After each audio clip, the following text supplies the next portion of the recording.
Hi guys, welcome back to my YouTube channel Bad Book Thief. Asha here. I am so glad to meet you again. This time I have a book review for you and I am going to talk about a very popular novel these days, one that you've been seeing everywhere, at least I am.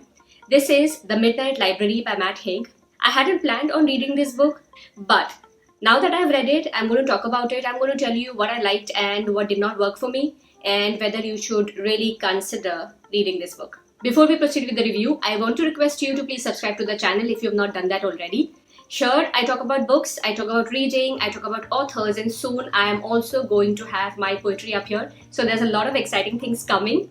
If you do not want to miss out on any of those, please hit the bell icon. I am not somebody who runs by the hype, but due to my experience with A Boy Called Christmas, I gave this book a try. The Midnight Library is really about this place which is in between life and death. Our protagonist, who is Nora Seed, she is a 35-year-old woman who has her issues to tackle. She's lost a job and the only relative she has is her older brother who is hardly interested in her life. Everything is tumbling down the hill for Nora Seed, and one unfortunate day she decides to end her life. The minute she does that, she ends up in this place which is not really heaven or hell, but it's the Midnight Library.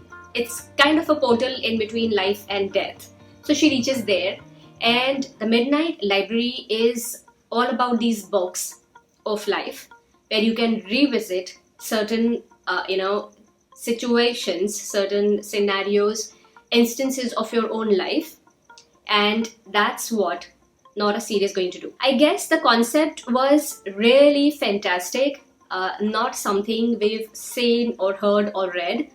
So this idea of a place between life and death where you could revisit all your past decisions, your past life, and getting a chance to improvise is something that has that hasn't been explored before. So that felt really fresh. Apart from this core concept, I don't think there was anything else that I felt really unique or interesting. For all of you who have not read this book, I think it is important for you to know that it has these sensitive issues, and if any of these are triggers to you, you are going to be better off without reading this book. Personally, since I have been through that phase in life, depression is not a place you want to be, and unfortunately this book delves right at the heart of depression and suicide, which I felt was really disturbing. The whole mood of the book is really melancholic. It's based on the regrets in life. The positive spin to it is that it also talks about second chances,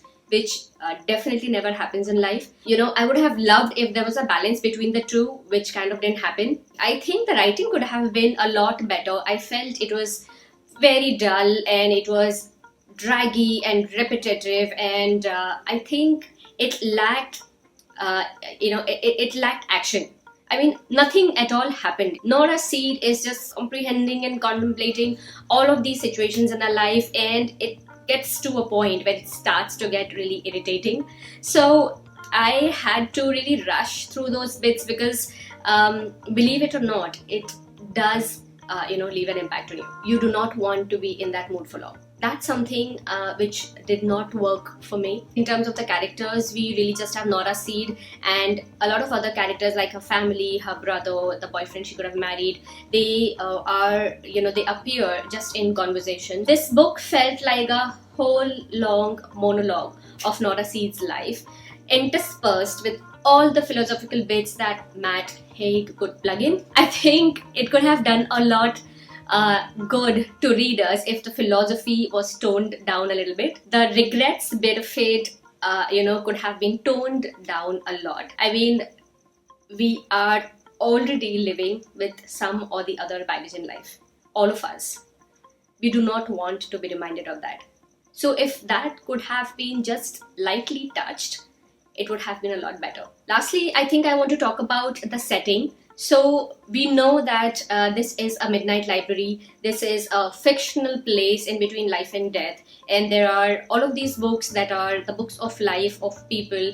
And you can, enter any of the books and you can revisit certain situation from your past life. And from an outsider's perspective now, analyze it, and think what's the one thing you could have done differently. That is something that I felt was nice. To be able to psychologically analyze our actions and take full responsibility of everything we do. I want to summarize it by saying that it was a beautiful concept that was disappointingly done. Yeah, it was underdone actually. It could have been brilliant. It felt a very straight plot, very linear, with nothing at all happening. So for all you people who have loved this book, forgive me, don't kill me for this review. I really tried hard to love this book. I just couldn't, feel it. I just couldn't make myself do it. Having said that, I think I'm going to recommend this book to only those people who are mentally really, really strong. As of now, I'm going to take my leave. I'm going to see you in my next video. Until then, be reading, be inspiring. Goodbye.